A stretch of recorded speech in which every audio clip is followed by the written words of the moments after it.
give me the high level of Neon Temple, if you will, just like, where you guys are at and what you guys are doing with it. So I guess a quick TLDR of what it is. Realistically, we're just a group of, I want to say at times like-minded individuals, but almost everyone here is unique or different. But we all believe what's going on right now with cybersecurity in general, but I guess you could say just the place of the world as a whole right now is industry's not doing it right, especially when it comes to cyber. And the same could be said for college. People are coming out underdeveloped, underprepared, and expecting big money, big payouts, and it's just not working. And then on the flip side, the corporate side, you've got people that want 30 years of experience in a topic that's only 10 years old. They want people that'll do senior level or lead and manage teams or do crazy kind of work, but they don't want to pay them any kind of money. They want to pay them as interns. So we're here kind of as a place to help educate people, to fix the issues we're seeing is a big piece of it for us, but we're also here to help our local community and try and course correct, if that makes sense. Yeah, 100% does. So, I kind of see the same thing. Like we've got, one of the opportunities I spoke to you about is kind of looking at people that they could take a lower years of experience type of hacker penetration tester. But really, I think the challenge that we see is just the level of what they want somebody to come in as, and like a real black hat type of malicious, being super curious and deadly, if you will, with that curiosity to be able to serve big, common household name clients, and I think there is like a challenge ramp up from what I've seen.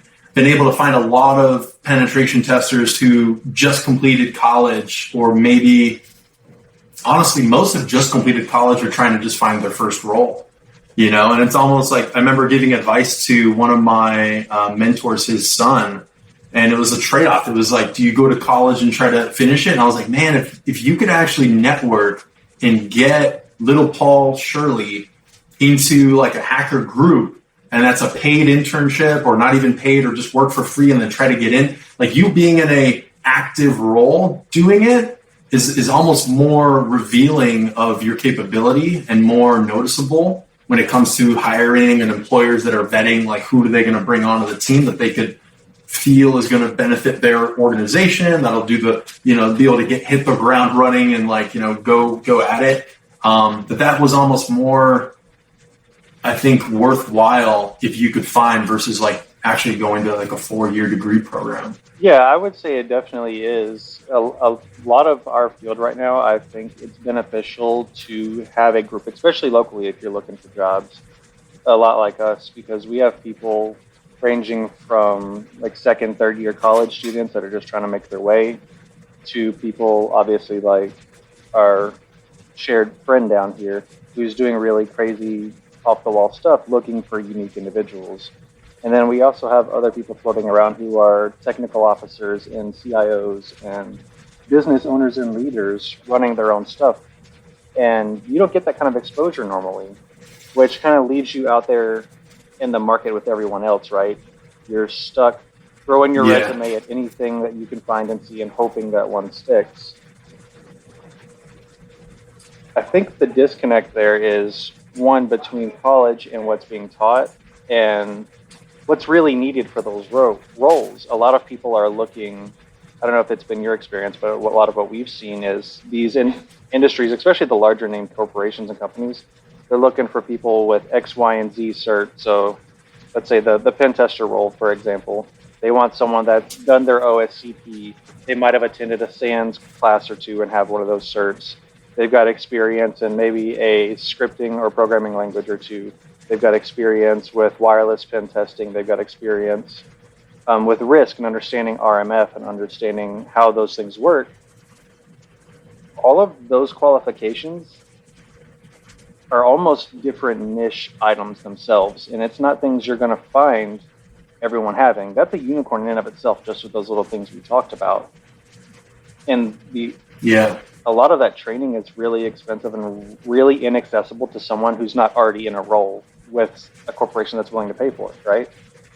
So I think that's a lot of the issue. Absolutely. They want someone to come in with all of those certifications because whether it's an HR filter that thinks that's what's required because that's what they see on every other job posting, or because that's where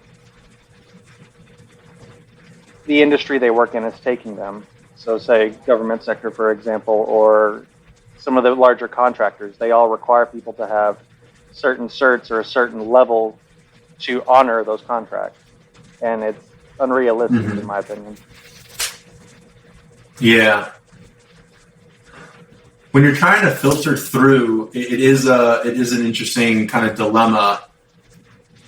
And another aspect is I wonder if like starting with defense security is actually like a better track. If you go more like, hey, just spend a year or two learning the kind of risk management framework and doing kind of maybe some policy stuff and trying to do intrusion detection so that you can at least be the person that's trying to prevent it. And then after maybe doing a year or two of that, once you kind of have a solid foundation that you could speak intelligently about the defensive side, to then navigate slowly into being an offensive person.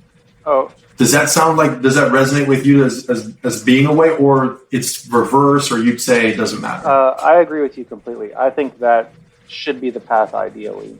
Most people don't like that route because there's that weird stigma right now where people are looking at IT and network admin, sysadmin work, and general cybersecurity work as a whole, defensive side. It's not sexy. It's not flashy, right? You're not popping shells and securing bug bounties and doing all of this cool stuff. People aren't seeing that, so they don't. Yeah. It's not out there in the forefront. I believe, and it's from my own personal experience as well, because that's kind of how my background took me, that if you haven't spent time in that realm, you haven't done help desk work, you haven't done sysadmin, netadmin work. If you've never built an enterprise environment or built a domain, whether it's in your home lab or it's in an actual working IT environment, how do you expect to be able to effectively understand what's going on? How do you expect to know where those little holes and flaws could be? Like, yeah, you might understand how to run some scripts and a lot of today's modern tools make stuff really easy, but that's not what's going to make you good or successful at this. You've got to understand the technologies and stuff that you're messing with. And I think spending time in a blue role first will put you there. Yeah, awesome. That's cool. It's really good to hear that. At least my idea of how it was resonates, and that you agree with that. That's really cool. How did you get into cybersecurity? Can you talk about that? Yeah. So I guess this will kind of help and lead from the previous question too. I fell into it, to be honest. Sitting in high school, I already knew I wasn't going to college because I'm an ADHD kid. I hated being in school. I hated sitting in a classroom. It wasn't for me. I was like, with you on that. You know what? I'll just go do something else. We'll try something different for a while. And I ended up joining the Marine Corps. So I was in the Marine Corps for almost 12 years. A lot of stuff happened. I ended up getting sick and got medically retired and hopped out. But during my time in, I started off as just a data kid, where all I was doing was building servers, building and maintaining switches and routers and layer 2 and 3 communications, and breaking them and building it again, and breaking it and building it again. It was basically a wash, rinse, repeat kind of cycle. And it was a really unique experience, and it's something that I would honestly say to anyone. If you have the option to spend time in government service to learn this trade, especially if you're willing to serve, if you have the ability, you're not disqualified in some manner, whether it's physically or otherwise, I think it's the best place to start, to be honest. Because I had access as an 18, 19-year-old kid, I had complete and total control and access over DoD enterprise environments. I'm not talking like a server, a switch, a couple emails. I'm talking like entire regions of stuff, entire operating areas, large environments, like 200, 300, 500 people, up to thousands of people, to tens of thousands of people. As a kid, find me one role now that will give someone that hasn't even gone to college, that's just some kid out of high school, that kind of access or ability to even look at, much less manage and maintain. Like, wow. I think you've just like hit it on the nail on the head. And when you join the service, if you can correct me, like, initially when you join and you're already kind of going through the boot camp, and you have an opportunity really to express a STEM interest, right? And I think the military, depending on which branch you go to, I know there's a massive calling for people that want to get into STEM fields. And so that organization, by going to that service route, seems like really the best way, because then you almost get to bypass a 4-year traditional education, which I think has some merits, but you could instantly just go military and then from the bat say, you could do your 4 years, right? You could just go straight into IT or some type of network engineering or system administration, just to kind of get, I think, some familiarity, and then play some of the cyber role and trying to pick up on some of that. That actually, I think, seems like probably the best advice that you could give someone. And then there's also NSA and CIA who would cultivate that type of like beginning talent towards those fields. Definitely. So I would say the route I took, I bypassed the line. I didn't do the traditional thing. So I haven't graduated college. I'm like 3 classes shy of a bachelor's degree, and I've been that way for almost 2 years now. I'm not seeing a benefit in finishing. It doesn't do anything for me. The way I look at a college degree, and the way I would think most people do, at least most that I'm around, is all that degree is really showing is you can commit to something for 4 years. You can spend your time doing something you don't want to do. And I've done that. I've already done that through military service, and I feel like I kind of sidestepped all of that traditional stuff, and it took me in a more expedited path. It provided me access to Cisco gear, Juniper gear, managing servers, all kinds of virtualization stuff. We were working and maintaining satellite communications. We were doing stuff with radios. We were doing stuff with all kinds of craziness. And I can't think of anywhere else I would have access to that equipment. And I believe that's very unique. And that's stuff that I know, and I've gotten responses back during interviews or during the job application process where they're like, well, you've got some really niche experience that we don't typically see out of someone your age. It's like, that's all thanks to the military. Like, that's not something I had ever thought I would have access to. Yeah.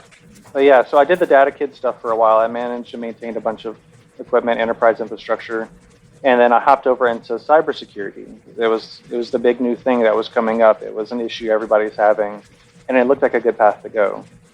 Did that for a few years. Ended up actually being a formal school instructor for the Marine Corps in cybersecurity, and ended up teaching for a few years and helping develop and build that curriculum and pipeline. Within cybersecurity? Yes. At the Marine School? Yes, for the Marine Corps. So, and then wow, that's awesome. From doing that, moved over into what they call the cyber protection teams. So it's like defensive cyber operations, basically. And ended up being a plank holder for one of the newer teams, and did that for a few years. Being a plank holder? Yeah, I helped stand up one of the teams and kind of get the organization going, get missions running, that kind of whole thing. Awesome. Okay. So overall, it was pretty unique, and it was an interesting ride. But that's kind of how I landed where I am today. Once I got out of DoD service, I actually transitioned into a government civilian role for about a year, where I was working around ICS and SCADA. And from there, I got picked up by this fun little company, Hack the Box, where I'm developing training content and helping do stuff to teach the world over. We're reaching people in every time zone. We're doing some really interesting stuff. And I feel like it's probably the best place I could have landed. Yeah. Man, that's incredible. I've actually taken notice of Hack the Box, and I know a big company right now evaluating to work with them. Talk about Hack the Box. I feel like I want to unpack that. What's different about Hack the Box? When you go to their website, I think already you're blown away by the artistic style and kind of the gamification that they're portraying. I haven't actually ran or used it myself, but can you speak to the quality of the tech and kind of the model that they have? So yeah, I can speak to it for a minute. And again, normal disclaimer for anyone that happens to watch or see this: the thoughts and opinions expressed are my own, obviously not my employer's. I just happen to work for them. Yeah. Good disclaimer, everybody. Yeah.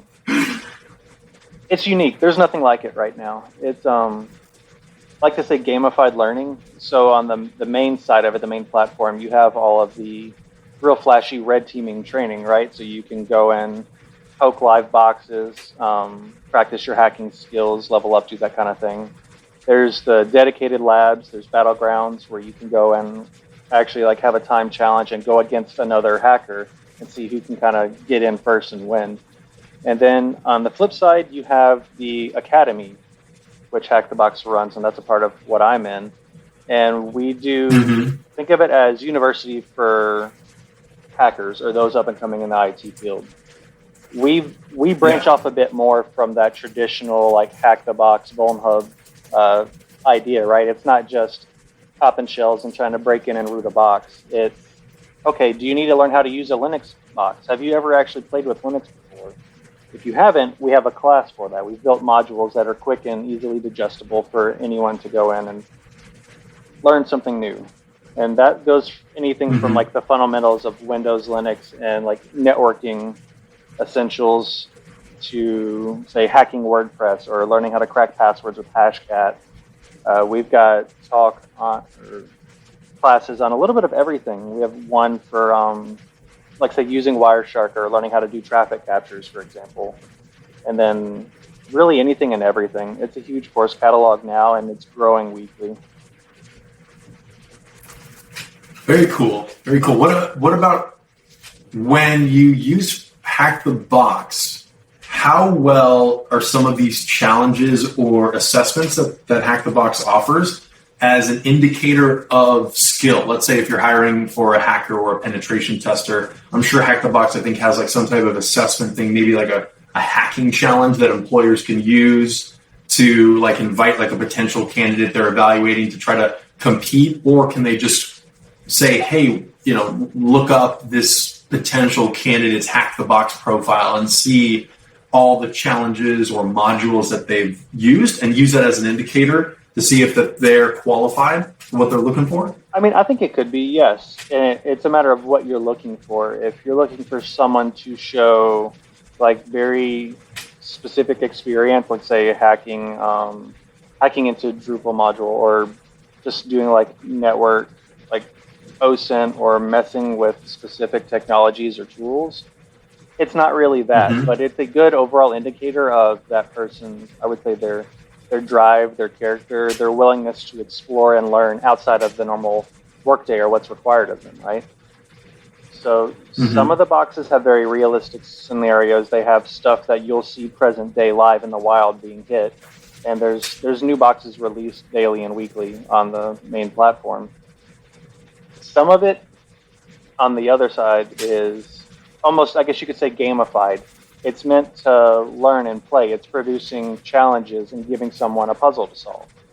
So it may not necessarily be the most realistic scenario on how you would get in and root a box, but it would be a very good indicator to see how that person's thinking, what their process is, and how they go about non-standard solutions, right?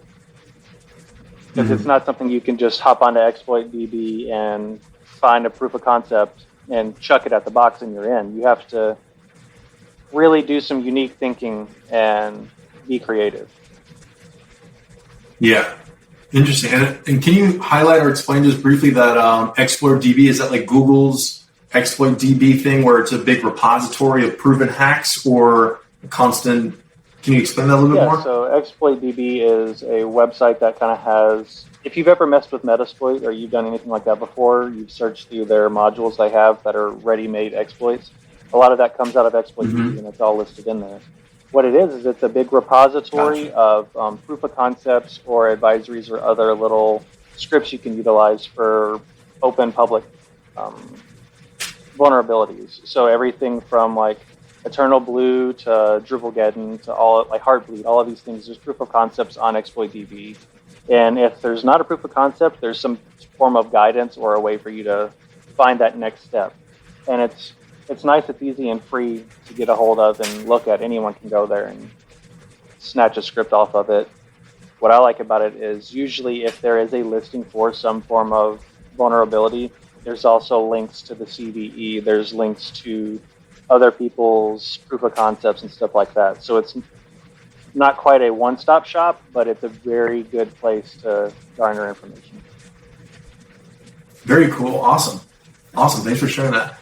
I think you already kind of like highlighted your special craft. You're kind of in the training, like cyber challenge kind of outfit. Okay. So you're not doing any, do you do like on the side consulting for cybersecurity consulting, offensive, red or blue on the side, or is it strictly just training? I do some of it on the side. It's fewer and far between now because I'm focusing on helping build out content to teach, but also on the guild down here. I really want this community to grow, so I've been putting a lot of my efforts towards that. I am still active in the red and blue sides, though. Cool.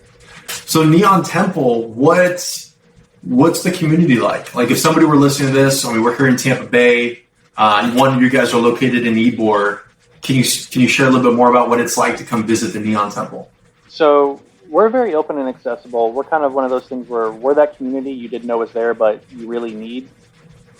And we like to think of ourselves almost kind of like, I'd say like semi-culty. Like it's kind of that whole Freemasons thing, like to be one, ask one, talk to them. You don't really know we exist unless you've seen one of our talks. You've seen us somewhere at like Tampa B-Sides where a couple of our members have presented, or you stumbled upon us in social media, or a friend that's already a member here. We're kind of that style group. Everyone down here is very different. We've got people in all walks of life. We've had guys come in that literally just decided one day to leave a job of 20, 25 years where they were in construction, building dams and leading teams and doing stuff like that. So they wanted to learn cybersecurity. So they came and found us. So we have other people that have been in this industry for years, like 10, 20, 30 years, leading defensive cyber teams that are working as CIOs, CTOs for other organizations in the Tampa Bay area. And even beyond now, we've had some members that have ended up moving away for their day jobs and kind of spreading out into the DC metro area and St. Louis and all over. So it's a very different group. It's very, and it's just a fun group to be around. Yeah. I mean, I came by and saw the space. Paul invited me, and it is even like kind of with the undercroft. Like you guys, I think, capture a really like guild-like quality. Like what a guild is, you have the definition on the Neon Temple. It's kind of like a group of craftsmen that are trying to maintain a standard, right? And then help develop each other's craft. Am I capturing that in its totality? Definitely. Right? So you guys have got it. And I mean, I think we all in tech or some flavor, right? I mean, a lot of people have kind of like a video game passion to some degree, right? Either you played it when you were a kid or maybe you still played a little bit on the side. So I think you guys do a really great job at capturing that cool cyberpunk, still like a techie and having everything in the basement too. I mean, you go down the stairs, like when you get to the building, you're like, whoa, this is the building? And like, yeah, come down the basement. And then, like, you see this like cool... You're like a hacker lounge. Yeah, it's like a hacker lounge. And then like right behind you on that other wall, there's like an ATM that's like all broken up and whatever. And it's like, Paul was saying, it's just like trying to hack into things and like test out different exploits, and a band of people that no matter, and I love that about the Undercroft. I think you guys like really keep that energy, which is no matter what level you're at, like you guys are welcoming. It's like you guys really appreciate just anybody, like an earnest soul who's like trying to discover, is cybersecurity right for me, or how do I learn, or who are the people in Tampa? Like I think this is the place to go to if you haven't heard of the Neon Temple. Yeah, and that's what we're trying to be here. First and foremost, we're very much here to share knowledge. We believe in this field. We all have a passion for it. And we want to see it grow and thrive. We want to see it go in the right direction. And like you said on the side, some of the stuff we talk about are, like, as a guild, what we value is we're always providing mentorship for those that need it, training for anyone that's willing to seek it out. We love that hacker mindset. We love nurturing it, the goods and the bads. There's always problems when you're around people like us, right? And then competition. We feel like competition breeds excellence, and we try to reinforce that and keep it going. So it's a unique space to be, Nice. and it's almost a fight with ourselves at times to exist. It's like, are we helping? Are we relevant? Are we what the community needs? And so far, I think we're hitting that wicket. That's awesome. What about the archetype or the let's kind of look at who could consider themselves, they're at some level of their career, they're doing something and they're like, hey, I want to try something new. How would you describe the person that if they were to make a transition into cybersecurity and they discovered, or like maybe they listened to this, or somebody passes this clip on to somebody that's like been thinking about it, what could you speak to from your own personal perspective and the way you see somebody like become successful? One, like what does someone have to have like from the get-go, or what are some good qualities inherent into becoming a great hacker or a great cybersecurity defender of something in this industry? And how would you advise them to come reach out to the Neon Temple? Like, how would you see that person like coming over and even like kind of the next steps? So that person, ideally, the way who we would see being in transitioning into these kind of roles or looking to get into cyber, right? That was the question. Yeah. What's the type of person, like what's a good quality skill set or type of person to transition into cyber? Really anyone, because we've got, I guess to expand on the group a bit more, we've got people. I already talked about our guy that transitioned out of construction after years of doing that. We've got someone that before they hopped into cyber here, they were a baker, they were a pastry chef. I'm a little more on the mundane side, obviously coming from the IT background. I'm what you would expect at times. But then we've got people that were like prior grunts. We've got people that were accountants. We've got all walks of life that have kind of all coalesced and found their way down here. I think the key qualities and things I notice about everyone in the group is they're all curious. Everyone wants to know how things are working and if that's the only way they work, right? Like that's kind of the idea when you think about a hacker. It's like, oh, that's what it was meant to do, but can I break it? What else can I make it do? How can I color outside of the lines, if you will? And that's probably first and foremost the biggest thing. The next thing is to have the passion and the drive to want to learn and to reach out and find that information for yourself.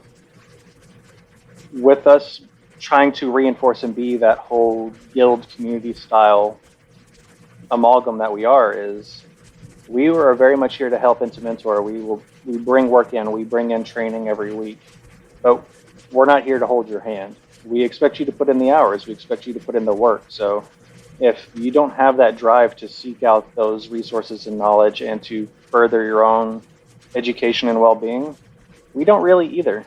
We're not here to baby you. We'll help you. We'll give you a kick in the pants and we'll push you in the right direction. But we very much expect you to want to invest in yourself first. And with all of that, we feel like that's what breeds the right kind of person to get into this field. And we try to reinforce that wherever we can. Yeah. Awesome. I love it. So what about the eternal battle in cybersecurity? Like you've got the hackers on one side who are constantly innovating and, hacking things and doing the black hat thing. And then you've got all these different enterprise software and web applications and networks, everything going through continuous innovation, right? There's an inherent principle in technology is only going to accelerate and change. And when things change, it creates opportunities for bugs and things not working the way that they should be. So there feels like there's an eternal fight from my point of view of things are always going to be improved on and developed and changed. And hackers are always going to be able to find vulnerabilities at the 0-day level, right? Like, hey, we can hack the crap out of this. And then you've got the defenders over here who are, I think, just at a relentless battle, trying to hold the line protecting the assets and the financials and all the things that are worth protecting on the cyber security side. So where do you see that battle? So this is a good question. This kind of reinforces those traits that we are looking for too. This field is always growing, always changing. There's something new daily. My threat feeds kick off 7, 8, 9 different alerts every day for a new vulnerability, or this person got ransomware today, or this new thing popped up. China says they can do this. It's going to be a never-ending thing, and that's just the state of the world and how it's going to go. With that, it's very interesting to see where things are now and how people are. I would like to say that I love the red side, which I do, but I don't think it's the necessary evil right now. I really think there needs to be some time and investment put into that struggle and that fight. And I feel like we need to get the word out more. People need to understand that defense is here. It is a very necessary thing, and not everyone is practicing it, sadly. And we've seen that consistently over and over again with everyone that's been affected by ransomware just in this last year alone, you know? Yeah.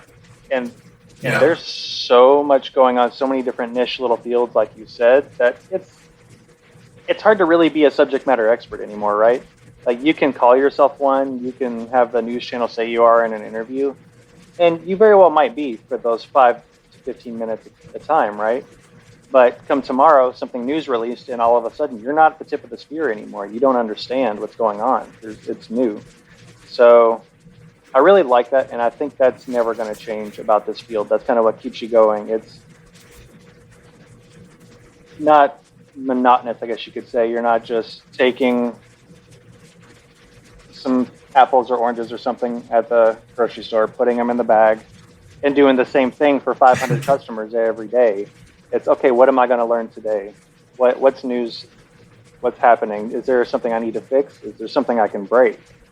And honestly, that struggle is here to stay, and I think it makes us better for it.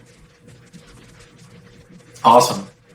What about do you have any novel ideas that you've got just like in your mind, or like the way you see the industry, either like the way you see things growing, or a certain tech, or something, does anything come to mind that you're like, wow, like if this worked like this, actually, I think this would be a great solution? Is there any like novel thinking in cybersecurity that you're thinking about, or that you notice other people thinking about, that you think and believe in is like a real fundamental shift in cybersecurity? Yes. So I think that shift has nothing to do, for me personally, that idea or concept has nothing to do with the technology. Has nothing to do with tools being used, with the state of the field as a whole. It has to do with the people. I think minds need to be changed with the way we think about who we're hiring, with the way we think about who belongs in this field, with the way we train people. Like, all of that is outdated. We're behind the curve. I would say there's no one truly doing it 100% right now. But part of that is because it is such a shifting field. It makes it a little hard. But there are things that I personally believe we can change and we can help speed this along. And a lot of that has to do with who you're looking for. So if you find any job posting nowadays on LinkedIn or whatever your site happens to be that you like to find jobs on, they're looking for this laundry list of stuff you have to know and understand, even as just like a junior, like an entry level, say a SOC analyst, or someone looking to get into IT. Even like working a help desk, you've got to understand basics of layer 2 and layer 3 switching to help customers. You've got to understand how computers work in the first place, the operating systems your companies use. Let alone, let's say you're using thin client, your virtualization, you're doing all of these other things. That's a lot of stuff to grasp. And I don't feel that it's truly being taught and pushed out right now in the collegiate world. And we're expecting that pipeline to fill in all of these holes, and it's not. I think we need to change that. We need to address traditional learning, and honestly, I would say get away from it. I find more value in the off-the-wall stuff and the uniqueness of this field, so why wouldn't our learning be the same? And that's kind of where I would go with it. That's what I would say should change. Interesting. Why should a 4-year degree determine your value? It should determine your worth in a field that 4-year degree is largely having nothing to do with. You spend over 2 of the 4 years realistically focused on gen ed studies, on liberal arts and science and math and all of these other things, which, don't get me wrong, they're necessary topics to understand the world and the way things work and where we live in, but it has nothing to do with the specialty or what you're trying to actually do. If we shift our focus and shift the way we teach people and we help them, defenders and hackers alike, I think we'll move in the right direction faster. Well, so I think we already crossed in the beginning of the conversation how much of a better ideal situation it would be for someone to just go 4 years in the military if they wanted to do the bare minimum, to be able to discharge and then go back to the private sector or do whatever they want to do. I agree. I think that's a really great track, right? You're going to spend a larger portion of those 4 years in a STEM type of role, and you're going to get real world application working on DoD, SIPR, NIPR type of networks, or maybe at least exposed to those, and then on all different types of products, right, from all the different vendors, and then a lot of encouragement of you actually getting in there, banging your head on stuff, and like learning through doing. And they probably shoot from the hip on some things, honestly. I mean, they're probably like, you're a young guy, but hey, we need you to do this. So get in there and figure it out. So I think that's a great track. There's the opportunity of going to school, which I feel like is getting lower and lower. The cost is so ballooned. Why? Because of all the administration costs, and it's kind of a big old. It's a traditional vehicle that I think we've had in place for many years, and that has solved kind of the country's needs, half a century ago, and it's just kind of held up and just gotten bigger and fatter and more, more out of control. I think the other alternative is if you've heard of, I think it's Guild and these other subsidy programs that have kind of like an accelerated learning, and you basically get to sign up a long-term contract that says they will subsidize your education, and you're going to go through some of their accelerated learning modules. And then once you get a job, you'll pay like, let's say 2 or 4% of your income over a certain period of time to repay it, and then also extra because of the interest for them doing that. I think that's a unique model, but it also ties in with like, you could just go straight to Hack the Box. And, it's either going to boot camps, it's doing some type of accelerated learning, workshops like at the Neon Temple, or could somebody just start at Hack the Box and literally within a year, or how long would they need to go through Hack the Box until they could have a sufficient understanding that emulated like what they would be capable of from doing an accelerated course, an online program, workshops of that nature, versus doing education traditional route or the military route? Now, I would say that the answer to that question largely is dependent on that person. How driven are you? Are you a very focused, self-driven learner? Can you learn just from reading and looking and then basically regurgitating what you saw? Or are you the kind of person that needs hands-on instruction? You need someone to sit down with you and say, this is how it works and this is why it works that way. There's different learning modalities. We all learn differently. We all take knowledge in at different paces. I think it really just depends on you as a person, and it depends on the field and what you're trying to study at that time. Like for me, networking is like second nature. I can see ports and protocols and just kind of understand what's happening watching it flow across the screen. I can look at network traffic and it just makes sense to me. But when it comes to things like trying to understand other like programming languages, for example, or just simple stuff like looking at JavaScript, I'm lost. I have a really good ability to where I can do research and Google enough to understand what I'm seeing maybe, but could I reproduce it on my own? No. So everyone's different, and I believe that's the biggest factor of it. What I will say is between things like Hack the Box and YouTube and even just Google, there's so many people out there willing to share knowledge. and provide training and provide access to all of this stuff, that there's no excuse for you not to be able to. I would say realistically, what I've seen happen from members of the guild and from people in our local community going from no realistic technical knowledge, like they've gotten maybe 2 or 3 years of a college degree, or they've looked at some stuff online and got a sense of what's going on and what they want to do, but they've never actually physically messed with equipment or rooted a box or searched for a bug in something. They went from that point to being very proficient at being able to find answers to research and get that knowledge they need, being able to do things now. A very good example is one of my buddies down here, Jose, who he came in here going, I've been through college, but it hasn't really taught me anything. I've done a class on like A+, and Net+, and Sec+, but what does that mean? I've never touched a switch before. I've never touched a server. So now he's building his own, for lack of a better way of saying, his own enterprise infrastructure. He's building an entire virtualized environment. I've seen him give presentations already on OpenStack and using things like that. And it's stuff that you typically don't see. It's stuff you don't learn in school. You don't deal with those kinds of technologies and equipment. A lot of universities don't offer it. Mm-hmm. So just being able to do that on your own, I think, is the fastest route. But again, there's no set pace, I would say. Some of those, you had mentioned the incubators or the groups that you can go in. You take their 8, 16, 32. Like boot camps, right? Like their education boot camps. Stuff like that, I would say it's 6 in one hand, half a dozen in the other.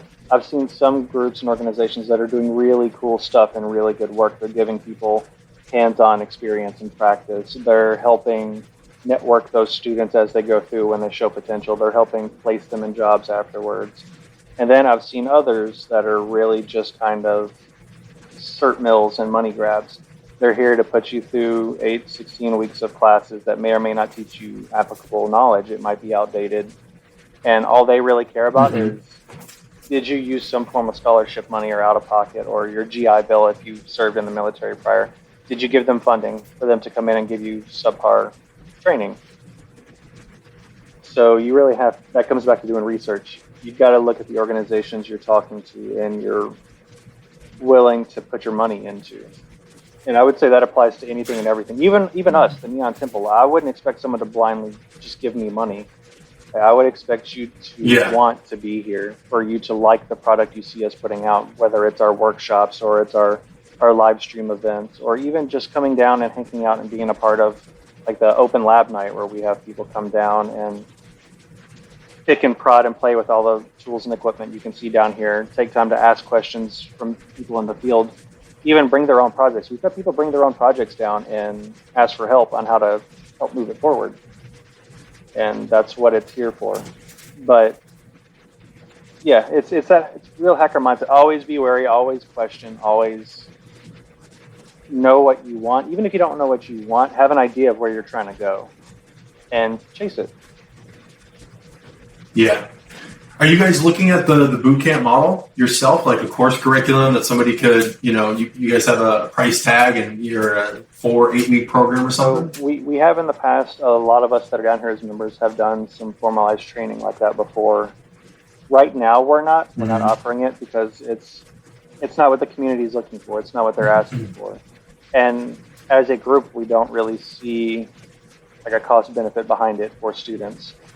We're seeing a lot of people, and this is partially due to the way the community is moving as a whole, and also partially because of larger organizations, kind of like Black Hills Information Security and SAMS, where with COVID happening, everything moved online, right? We moved to virtual training, to virtual meetups and conferences, and a lot of people are looking for that now. They've seen a shift in the way academia can be, and they're wanting that to happen. Do you have any organizations at the top of your mind that if any viewer was like curious about, you've already done the research and the vetting, like maybe 1, 2, or 3 that come to mind that are great quality, cyber training shops that you would say, check, at least give these guys a look? Yeah, for sure. So on the top of my head, the very forefront of what's going on, if you're looking for cybersecurity training as a whole, someone that, although pricey, they offer a lot of free stuff. They do a lot of community outreach and free or freemium training, pay what you want kind of stuff, is Black Hills Information Security and SANS. Both of those organizations as a whole have done some really awesome stuff. And I myself, I hold a couple SANS certifications from my DoD time, and I can't think of anything I've attended in a formal setting like that from an organization that could match it at the time. There's nothing. And I would think the same could be said for Black Hills. They have their whole business model, all their things they do as a normal business, but the stuff they're offering the community for training for free is amazing. They're doing it constantly. Like, I think Wild West Hackin' Fest just happened here recently. They do, say, weekly or monthly webinars and webcasts and all kinds of stuff like that that's out there. They host a lot of their training too. A lot of the content is on their websites.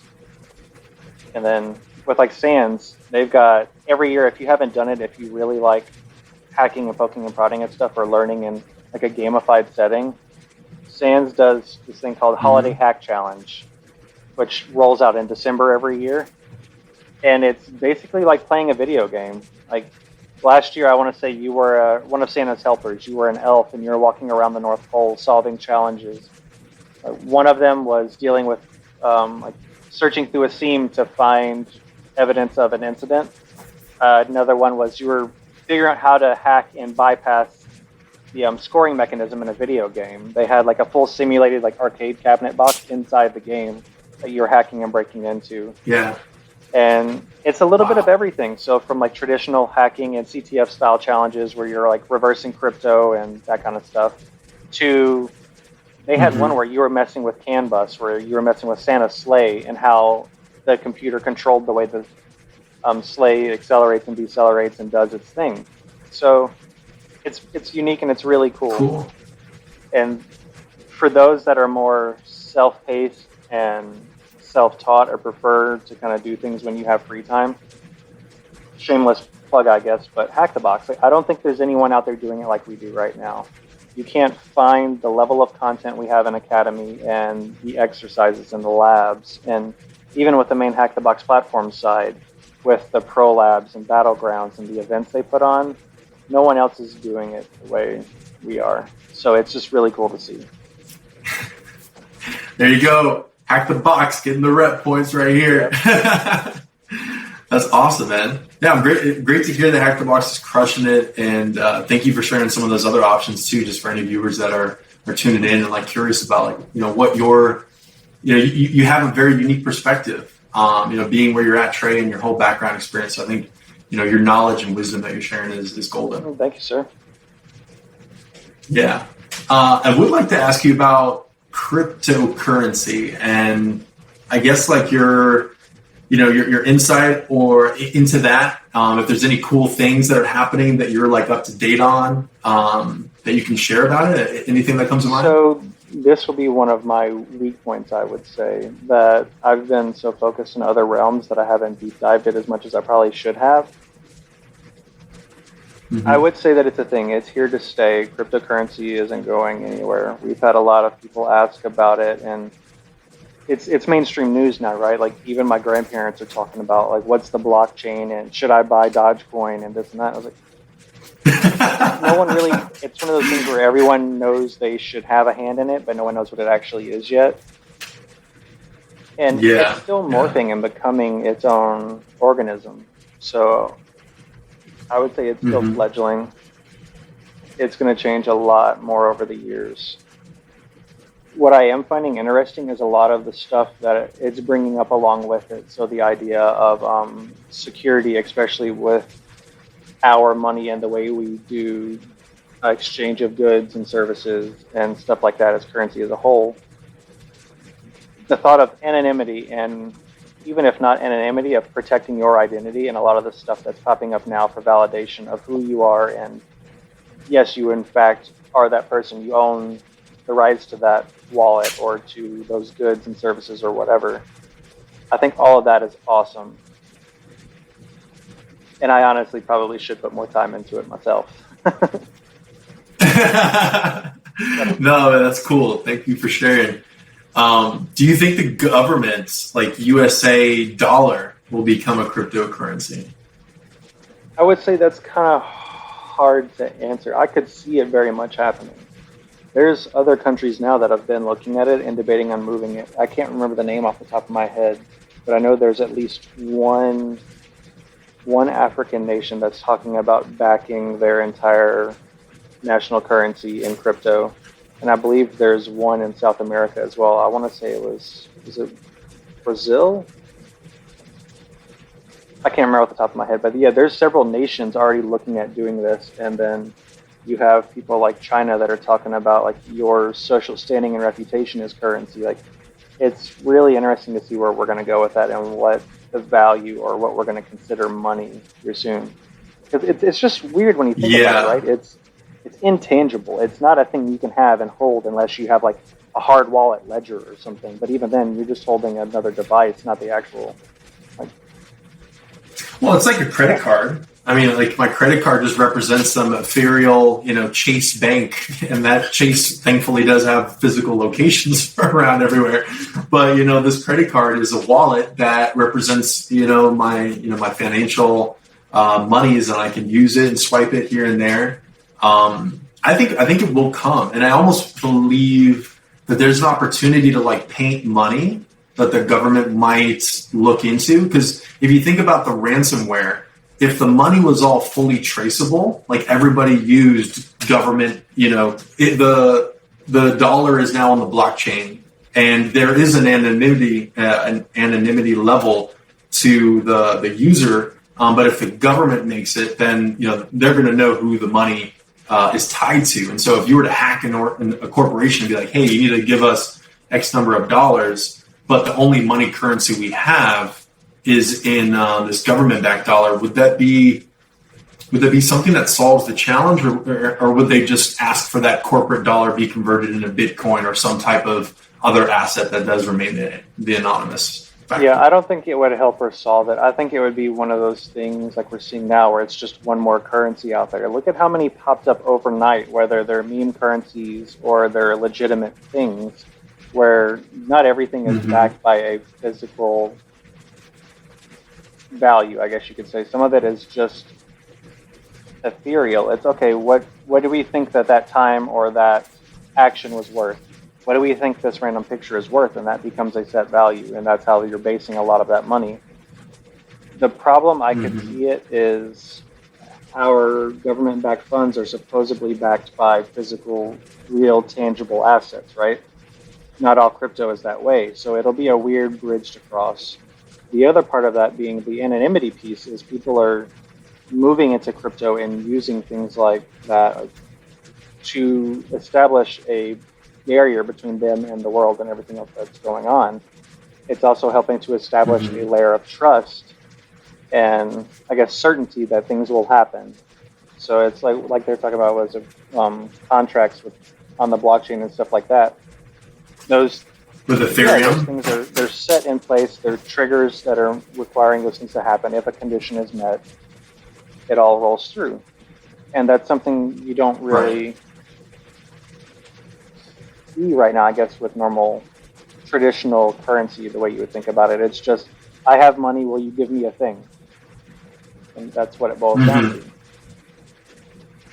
Yeah, I think the smart contracts. I've heard some people talk about Ethereum and the notion that it might take over and be worth more than Bitcoin because of that smart contract element that you can tie the automation and establish rule systems for, let's say, like real estate conversion of when this contract is signed or different milestones, and then the disbursement of financial values to different parties that are associated with it. And then you think about this whole like web of contracts that can interact together, which is really what our computers are. Our computers and businesses are really a bunch of contracts that I have that obligates clients, and then I have vendors that I use that we have contracts for, and we all kind of operate on that contractual basis already, which is interesting. Yeah, it's definitely a growing market. I don't know if anyone will ever back one singular, I guess one, like the Highlander style, one currency to rule them all, right?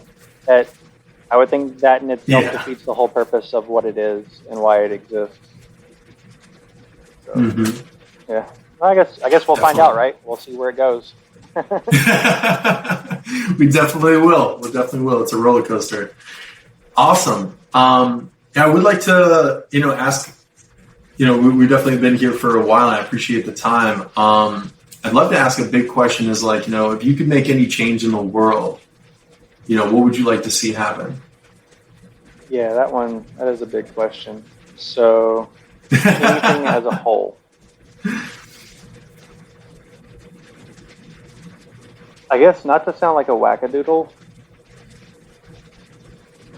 I would like to see our awareness evolve. I would like to see the way we treat our planet and our this whole organism of what it is as a whole. I would like to see that change because we really do take it for granted. And it really struck me, and I noticed it when COVID happened. When we all went into lockdowns, all of a sudden, what did you see? We saw wildlife returning, and we saw skies clearing up. Like we've seen pictures and pictures over, say, like a large metropolises where it's usually hazy and cloudy. But then through COVID, when no one's moving and everyone's on lockdown, it's clear skies. All of a sudden, you can see what's around you. It's just wild. Where we're seeing like fish and wildlife, whales and stuff like that swimming in rivers and bays where they haven't been for years because of pollution. I would like to see that mindset return. I would like to see us all strive to get back to that point to where we're in balance. We're not just consuming, we're renewing and helping our ecosystems come together. We're so stuck on what's next, what are we going to do? Let's make progress. Let's keep moving and make money. That no one's really taken the time to step back and look at what we're doing to everything around us. That would be my big thing. Man. I know it's completely irrelevant to I love it. That's what I would like to see change. That's awesome. That's a great wackadoodle intention there.